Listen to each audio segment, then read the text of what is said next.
오늘 이 시간 우리에게 주시는 하나님의 말씀은 신약성경 마가복음 6장 1절에서 6절까지의 말씀입니다. 제가 가진 성경으로는 신약 61면에 있습니다.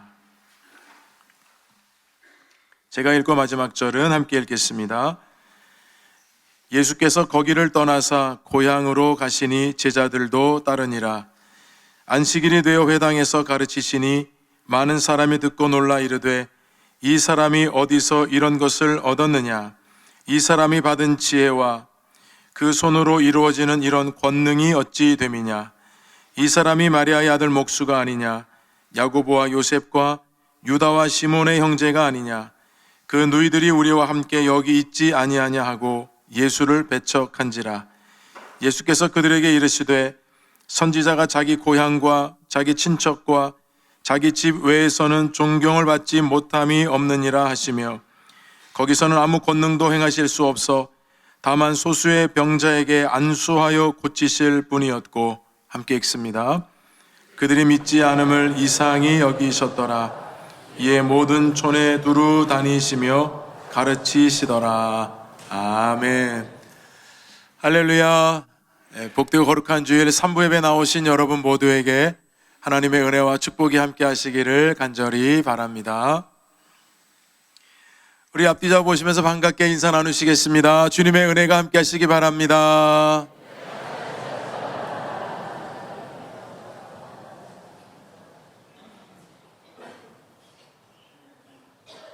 여러분에게 영상 하나를 보여드리면서 설교를 시작하도록 하겠는데요. 흰색 티셔츠를 입은 분과 검은색 티셔츠를 입은 분들이 나옵니다. 여러분들이 눈을 크게 뜨고 주목해서 보실 분은 흰색 티셔츠를 입고 있는 분입니다. 흰색 티셔츠를 입고 있는 분이 농구공으로 패스를 하는데 이 패스가 몇 번 이루어지는지를 보시면 되겠습니다. 30초짜리 영상이니까 한번 잠시 보도록 하겠습니다.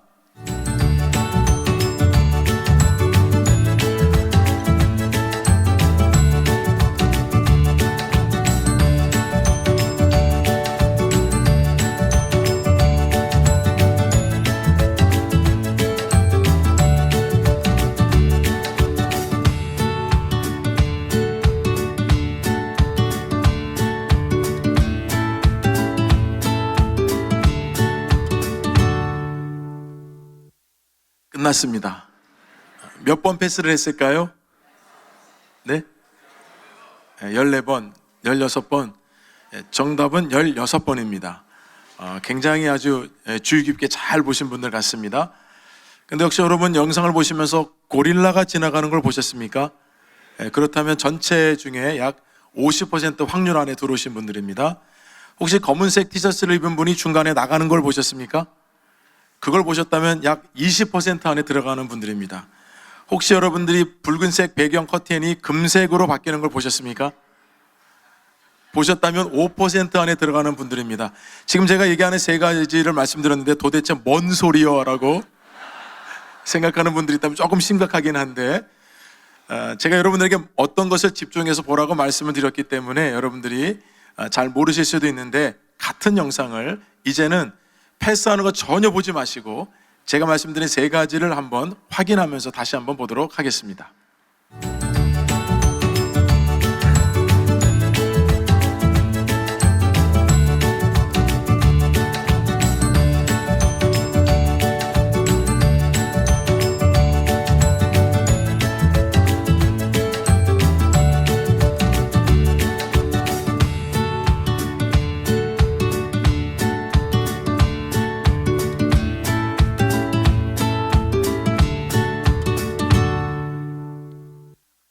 잘 보셨습니까?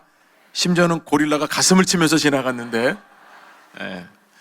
여러분 이 실험은 1999년에 보이지 않는 고릴라라고 하는 실험으로 많이 알려져 있고요. 이 실험을 하는 분은 하버드 대학의 교수였습니다. 이 내용이 전 세계 심리학 교과서에 내용이 실렸고요. 2004년에는 이 실험이 이그 노벨상이라고 하는 상까지 받았습니다. 우리의 이 직관이나 우리의 주의력이 얼마나 불안정하고 또 얼마나 다양한 방법으로 우리 자신마저도 감쪽같이 속이는지 그것을 알려주는 실험이었습니다. 이 내용을 담은 책이 발간이 되었습니다. 2011년에 크리스토퍼 차브리스와 데니얼 사이먼스라고 하는 분이 이 내용을 담은 책을 발간을 했는데요. 이 책에서는 6가지 착각을 말합니다. 여러분이 지금 보셨던 이 선택적 자각, 이 착각인데 주의력 착각, 기억력 착각, 자신감 착각, 지식 착각, 원인 착각, 잠재력 착각입니다. 이 6가지가 우리 인간들이 가지고 있는 착각의 내용이라는 겁니다. 자, 이 내용을 여러분 우리 신앙에 좀 적용을 해보자면, 우리가 주님을 섬긴다고 하면서도 또 교회를 다니고 있다고 하면서도 우리는 때로는 정해놓은 우리의 생각에 함몰되기도 하고, 내가 경험한 것이 전부인 것처럼 말하기도 하고, 또는 내가 본 것만이 정확하다고 말한다고 한다면, 그렇게 신앙생활을 하고 있다면 어쩌면 여러분들은 착각 속에 신앙생활을 하고 있는지도 모른다는 것입니다. 자, 오늘 이런 관점으로 오늘 본문을 한번 좀 들여다보기를 원하는데요. 예수님께서는 가버나움이라는 곳에서 사역을 마치시고 자라셨던 고향이었던 나사렛으로 가셨습니다. 예수님이 가셨으니까 당연히 예수님의 제자들도 함께 따라 나섰겠죠. 그래서 예수님께서 제자들과 함께 이 나사렛으로 가셨는데요. 예수님께서는 아시는 대로 어린 시절부터 공생애를 시작하기 30살까지는 이 나사렛에서 성장하고 자라셨습니다. 그런데 이 나사렛이라고 하는 이 동네는 당시에 무척 가난하고 또 소외당한 사람들이 살고 있는 도시이고 자그마한 마을이었습니다. 그래서 때로 사람들이 나사렛 하면 잘 모르는 사람들도 많았고요. 하층민들이 많이 살았고 소외된 마을이다 보니까 별로 그렇게 사람들에게 관심과 주목을 끌지 못했던 곳입니다. 요한복음 1장에 보면 예수님께서 제자들을 부르실 때 빌립이라고 하는 제자를 부르셨죠. 그 빌립이라는 제자가 자기 친구인 나다나엘에게 가서 모세 율법에 기록한 대로 또 여러 선지자가 기록한 대로 우리가 그분을 만났다라고 흥분이 돼서 나다나엘에게 말했을 때, 나다나엘은 뜻밖에도 이렇게 말을 했습니다. 그 나사렛에서 무슨 선한 것이 날 수 있느냐. 즉 나사렛이란 동네는 후진 동네, 소외된 동네, 낙후된 동네인데 어떻게 그런 곳에서 메시아가 나오실 수 있는가라고 하는 대표적인 나다나엘의 말이었습니다. 메시지 성경에서는 이 번역을 이렇게 했습니다. 나사렛이요? 설마 농담이겠죠. 여러분, 이런 정도로 번역할 정도의 동네가 나사렛입니다. 그럼에도 불구하고 지금 예수님께서는 이 나사렛의 제자들과 함께 방문을 하셨습니다. 얼마나 영광되고 얼마나 복된 일입니까? 게다가 예수님께서 이 나사렛에 가셨을 때 안식일이 다가오셔서 그 안식일에는 회당에서 직접 예수님께서 말씀을 가르치셨습니다. 그야말로 나사렛 동네라고 하는 이 낙후된 동네에 예수님께서 제자들을 동행하시고 이 동네에 찾아가시고 안식일의 회당에서 직접 예수님께서 말씀을 전하셨다는 것은 대단히 여러분 복된 일이고, 복을 넘어서 정말 하나님의 축복이 함께하는 여러분 그 동네라고 말할 수밖에 없지 않겠습니까? 그런데 과연 그 동네, 그 마을에 있는 사람들은 예수님을 어떻게 받아들였을까요? 예수님께서 차려주신 이 최고의 영적 밥상, 첫 번째 교훈은 예수님께서 지혜와 권능을 바로 맛보게 하신다는 겁니다. 자, 우리 본문의 2절 말씀을 한번 읽어보도록 하겠습니다. 안식일이 되어 회당에서 가르치시니 많은 사람들이 듣고 놀라 이르되, 이 사람이 어디서 이런 것을 얻었느냐? 이 사람이 받은 지혜와 그 손으로 이루어지는 이런 권능이 어찌 됨이냐? 예수님께서 회당에서 말씀을 가르쳤을 때 첫 번째 반응은 사람들이 놀라는 것이었습니다. 왜 놀랐겠습니까? 예수님의 가르침이 다른 랍비들의 가르침과는 달랐고, 영적인 권위가 있었고 영적인 파워가 있었고 가르침 자체가 일반적으로 들을 수 없는 내용이었기 때문에 사람들이 놀랄 수밖에 없었다는 겁니다. 자, 이처럼 예수님께서는 지혜와 권능으로 그들을 가르쳐 주셨습니다. 그런데도 뜻밖의 이 사람들이 놀람의 이 반응이 어디로 흘러가는가? 다소 엉뚱한 방향으로 흘러갑니다. 사람들은 말하기를, 이 사람이 어디서 이것을 얻었느냐? 들으면서도 놀라지 않을 수 없었던 예수님의 그 메시지에는 관심이 없고, 오히려 기껏해야 관심이 어디서 이것을 얻었느냐, 어디서 저것을 얻었을까? 사람들이 여기에만 관심을 기울였다는 뜻입니다. 이들이 말하고 있는 이것이라고 말하는 것은 예수님께서 가지고 계신 놀라운 하늘의 지혜와 권능이었어요. 예수님께서 가지고 계신 이 지혜와 권능, 도대체 언제, 어디서, 어떻게 얻었는가, 그것만 궁금했다는 겁니다. 그래서 여러분, 사람들이 의아해하고 이해할 수 없었다는 반응이 지금 나오고 있습니다. 자, 여러분 어떠십니까? 하나님의 말씀이 이렇게 선포되고 전해질 때 여러분들은 말씀을 들을 때 말씀에 대한 더 관심을 갖게 되고 이 말씀을 내가 한 주간 동안도 내 삶에서 어떻게 살아내야 될까라고 하는 관심이 더 많아지십니까? 아니면 이 말씀을 듣는데도 불구하고 전혀 생각과 마음은 딴 곳에 가 있어서 삶의 열매를 맺지 못하는 여러분 그런 방향으로 혹시나도 흐르고 있는 것은 아닙니까? 둘 중에 하나입니다. 그래서 여러분 우리가 말씀 통해서 내 자신을 여러분 영적인 상태를 잘 점검해 보셔야 되는데요. 정말 여러분 이 나사렛에 있는 사람들은 이상하리라 만큼 예수님의 가르침에 놀랐는데 이 놀랬던 반응이 점점 부정적인 방향으로 흐르고 있더라는 겁니다. 자, 우리 3절 말씀을 함께 읽어보겠습니다. 이 사람이 마리아의 아들 목수가 아니냐, 야고보와 요셉과 유다와 시몬의 형제가 아니냐, 그 누이들이 우리와 함께 여기 있지 아니하냐 하고 예수를 배척한지라. 여러분 예수님의 가르침에 놀랐잖아요. 얼마나 경이롭고 얼마나 신기하고 직접 이곳까지 오셔서 회당에서 그동안 여러분 회당에서 많은 사람들이 가르쳤겠지만 예수님의 가르침은 달랐기 때문에 놀랬던 겁니다. 이랬던 반응이 지금 어떻게 흐르고 있냐면 적대적인 감정으로 흐르고 있습니다. 자, 왜 그런가? 세 가지 이유를 성경은 아주 명확하게 말씀합니다. 첫 번째는 사람들이 예수님을 향해서 이 사람이 마리아의 아들이 아니냐라고 했습니다. 여러분 예수님을 요셉의 아들로 말하지 않고 마리아의 아들로 표현한 것은 예수님을 비하한 표현입니다.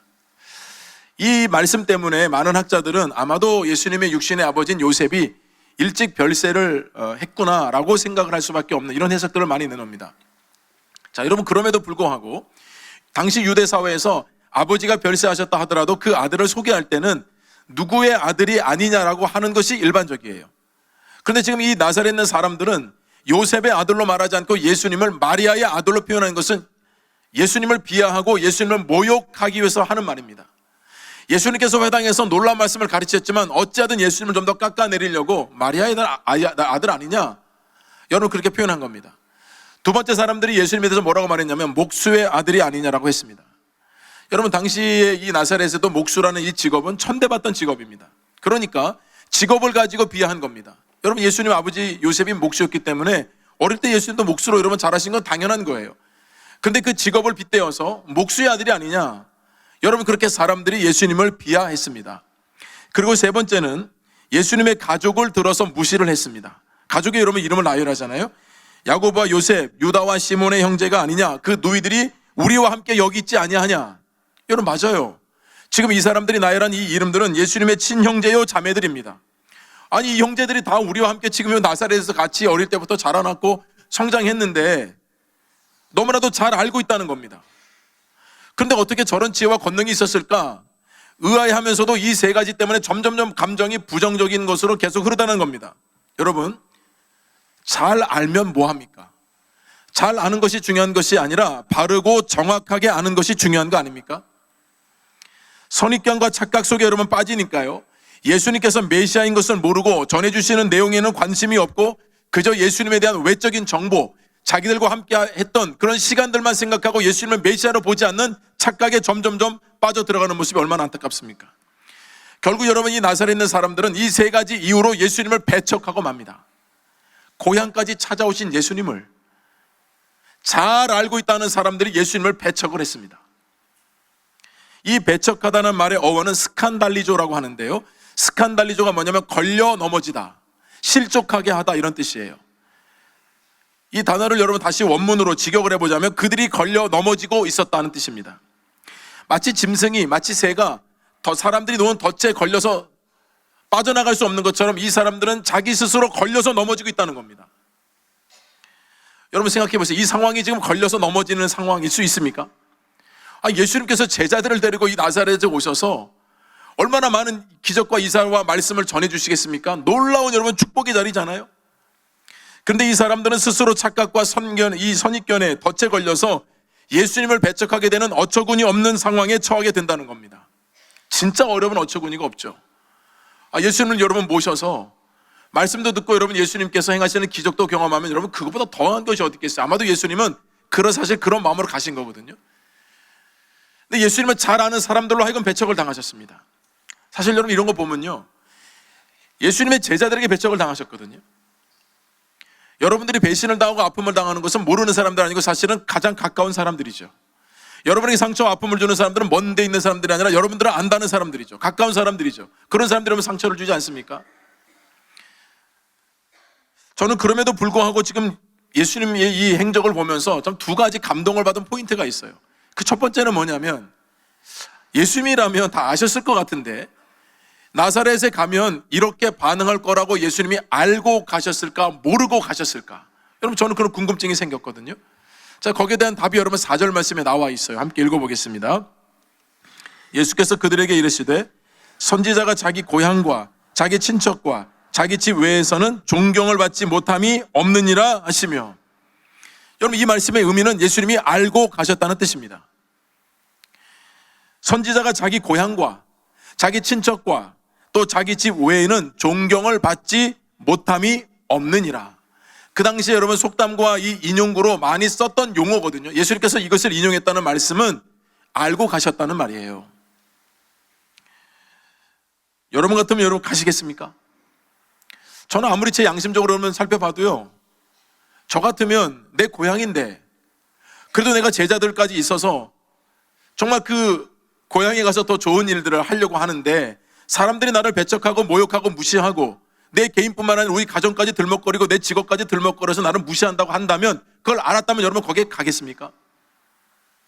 여러분 같으면 가시겠습니까? 여러분 표정을 보니까 가시려는지 안 가시는지 잘 모르겠지만 아마 안 가시려고 하는 분들이 많으실 거예요. 저는 솔직히 그렇거든요. 무슨 유익이 있다고 가겠습니까? 그 사람들에게 무슨 밥상을 차려준다는 겁니까?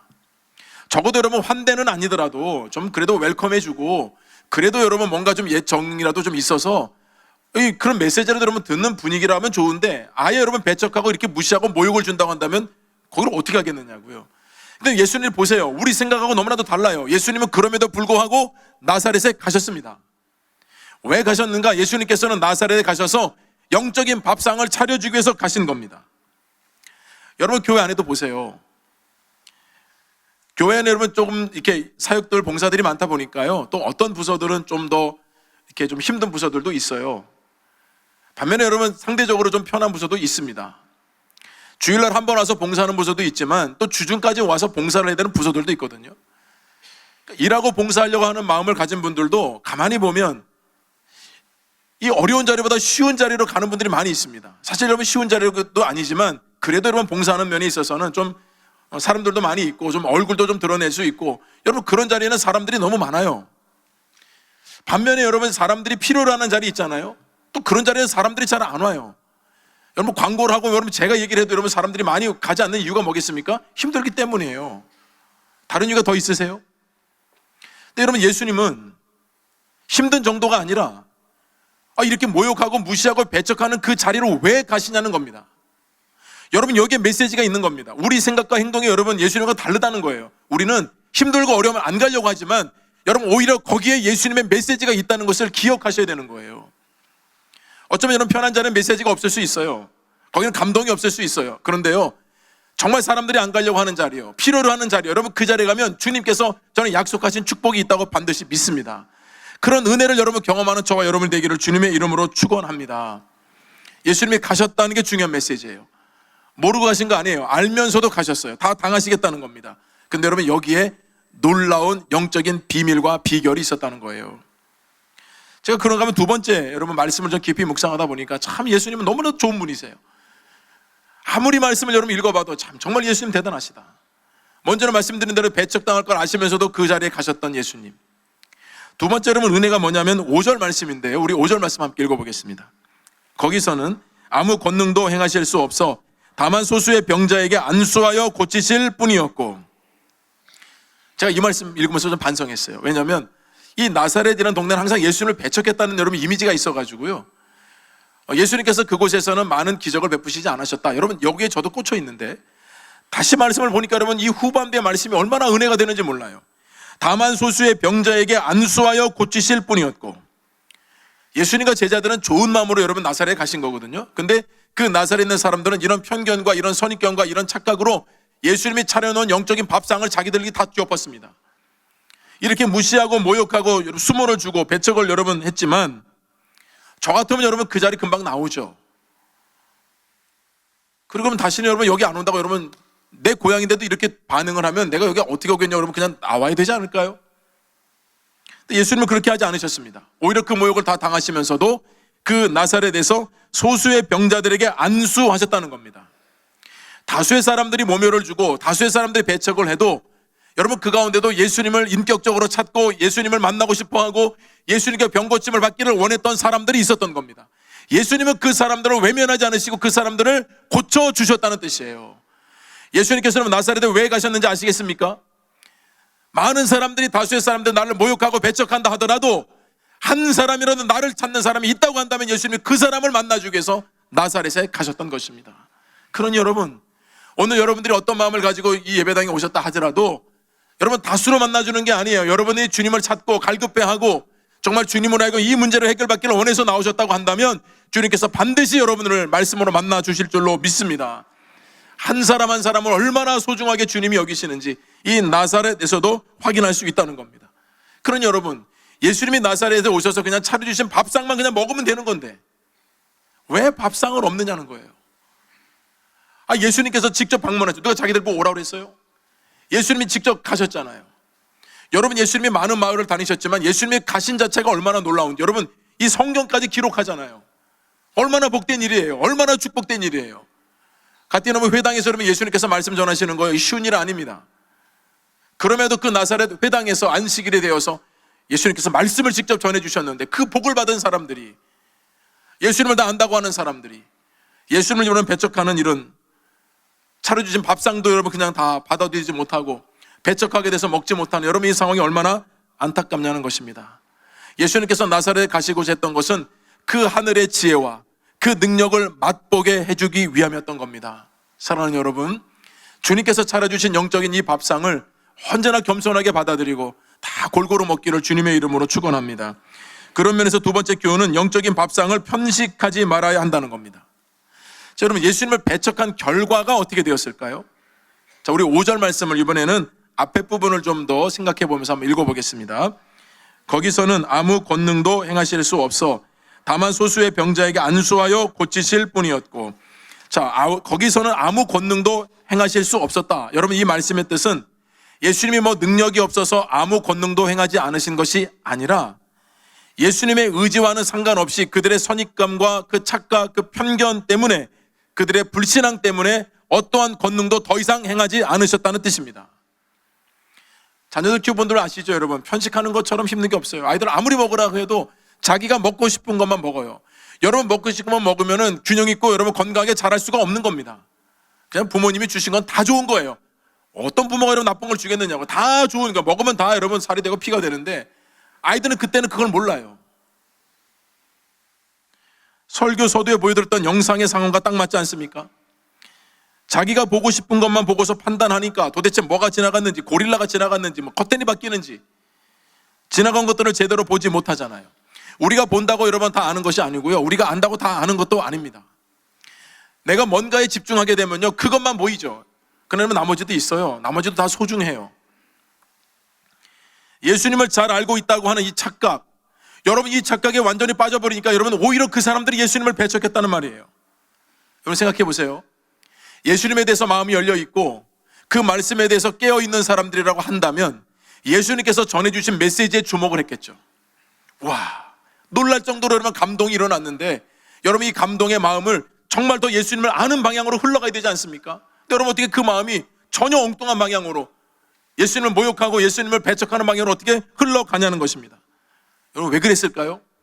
여러분 그들 마음에는 오랜 시간 동안에 부정적인 이런 선입견과 이런 착각이 계속해서 여러분 쌓여왔던 겁니다. 그래서 결과적으로 이런 어처구니없는 행동을 하게 되더라는 거예요. 미국의 체로키 인디언들에게는 두 마리의 늑대 이야기가 전설처럼 내려온다고 합니다. 아마 여러분들도 이 비슷한 내용의 버전들이 많이 있어가지고 들어보셨을 텐데요. 어느 날 할아버지가 손자를 데리고 화롯불 앞에서 내려오는 이야기들을 전해줍니다. 얘들아, 우리 마음속에는 두 마리의 늑대가 살고 있단다. 그런데 이 두 마리는 항상 싸운단다. 검은 늑대는 악이야. 화, 질투, 탐욕, 오만, 거짓말, 시기, 죄책감, 열등감 등이란다. 그 검은 늑대가 우리 마음속에 있단다. 흰 늑대도 있는데 그 흰 늑대는 선함이야. 기쁨, 평화, 사랑, 희망, 자비, 공감, 인자함, 너그러움, 진실함. 이것이 상징하는 게 흰 늑대란다. 근데 이 두 늑대가 늘 마음속에서 계속해서 싸운단다. 그러면 두 늑대 중에 어느 늑대가 이길까? 여러분, 손주들이 자기들 생각대로 답을 할 거 아니겠습니까? 다 듣던 할아버지가 딱 이렇게 교훈을 해주죠. 이제부터 네가 먹이를 많이 주는 놈이 이길 거다. 맞죠, 여러분? 어느 쪽이 나의 마음과 삶을 차지할지는 내가 어느 늑대에게 먹이를 많이 주었는가에 따라서 그것으로 인해서 결정된다는 것입니다. 내 마음속에 있는 악에게 내가 계속해서 먹이를 주고 거기에 대해서 생각을 하고, 여러분, 그러면 당연히 계속해서 커져가는 거죠. 반대로 흰 늑대에게 내가 좋은 먹일 것을 주면, 여러분, 이것이 자라나게 되면 결국은 검은 늑대는 설 자리가 없는 것이거든요. 내가 어느 쪽에 먹이를 주었는가에 따라서 내 마음과 생각이 여러분 달라질 수밖에 없다는 겁니다. 여러분, 나사렛에 있는 사람들은 계속 누적되어 오고 축적되어 왔던 겁니다. 우리가 예수님 어릴 때부터 봤는데 뭐 한두 해 봤나? 30년 가까이 봤는데 어떻게 저는 지혜와 권능이 있을 수 있어? 메시아는 아니야. 여러분, 이런 착각과 편견이 여러분 단순하게 그냥 삶을 여러분 그냥 못 사는 게 정도가 아니고 그 사람이 구원을 받을 수 없을 정도까지 여러분 이르게 된다면 이것처럼 안타까운 것이 어딨겠냐고요. 예수님께서 가시는 곳마다 말씀 전해서 수많은 사람들의 영혼을 구원하셨거든요. 여러분, 우리에게 주시는 최고의 복이 뭐냐면 구원을 받는 복이에요. 근데 이런 착각과 편견 때문에 이 나사렛 사람들 어떡하냐고요. 여러분, 지금도 나사렛과 같은 사람들이 너무나도 많다는 겁니다. 예수님을 여러분 얼마나 아십니까? 교회를 얼마나 아십니까?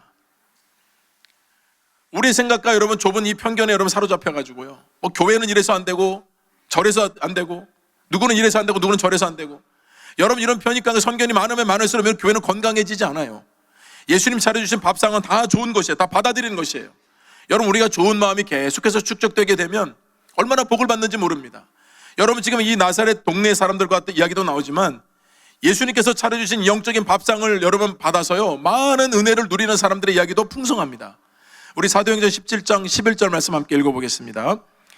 베레아에 있는 사람들은 데살로니가에 있는 사람들보다 더 너그러워서 간절한 마음으로 말씀을 받고 이것이 그러한가 하여 날마다 성경을 상고함으로. 자, 이 말씀의 배경은요, 바울이 복음을 전했는데 데살로니가라는 곳에 가서 복음을 전했죠. 그리고 베레아라고는 이 동네에 가서 복음을 전했는데 반응이 다른 거예요. 이 베레아 사람들은 데살로니가에 있는 사람들보다 훨씬 더 너그러웠다는 겁니다. 옛날 번역에는 더 신사적이어서라고 번역을 했어요. 그러니까 이 베레아에 있는 사람들은 낯선 사람이 와서 복음을 전해도 마음을 열어서 말씀을 들었다는 얘기예요. 그래서 제가 가만히 보니까요, 어떤 분들이 은혜를 많이 받냐면 마음이 너그러우신 분 같아요. 아주 까칠하고 이런 분들은요, 하나님 말씀도 여러분 들어갈 틈이 없는 것 같아요. 좀 너그럽고 마음이 좀 편안하고 열린 마음을 가지면 여러분 하나님의 말씀이 그냥 들려오는데 여러분 그 말씀의 은혜를 받는 거죠. 힘이 생기는 거죠. 여러분, 나사렛 사람들 가만히 생각하면 엄청나게 까칠한 사람들이에요. 말씀드렸죠? 누구의 아들이냐? 직업이 뭐냐? 형제가 누군데? 아는 게 중요한 게 아니에요. 그건 예수님을 아는데 하나도 도움이 안 됐어요.